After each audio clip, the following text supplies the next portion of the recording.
आजिकाली तो समस्ते से आइसक्रीम और कोल्ड ड्रिंक्स पछरे पागल हेले आम बेले खरा दिनर किछि अलगा थिला।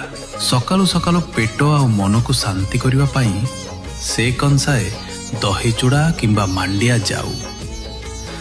बापा बजार रो फेरिले साइकेल रे झुलुथिब पाचिला पणस आउ से कौन तालसज। खरा बेले समस्ते सोईगले बाहरी पड़िबा गाँ तोटाकू आउ सेठू साउंटी आनिबा पाचिला आंब।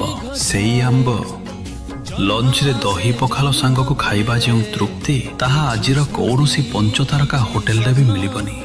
घर बारी रे माँ लहुणी मारिला बेले सेई सतेज जलापणार स्वाद आज भी जीभरे लगी रही। अगनारे जेजेमांको से आंब अचार सुखैबा आउ मांको हातर से चटपटा आंब खटा सबु जेमिति गोटे गोटे स्वप्न भली लगे। द्विप्रहरर से रसनापणा आउ संध्या हेले नईकूले खजुरी गछरू पाचिला खजुरी कोली खाई सूर्यास्त देखिबा सतरे अलगा थिला से जीवन। एते सबु खाई सारले भी दांड को मलाई बाला आसिले से अझट करी मलाई खाइबारे जो शांति थिला कौन से दिन पुणी फेरिबो। आमे कौन आउ थरे से जीवन को मन भरी बंची पारिबा।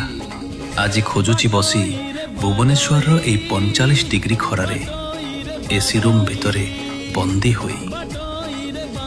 सतरे आम बेलर से खरा दिन आज केउठी हजि जाइछि।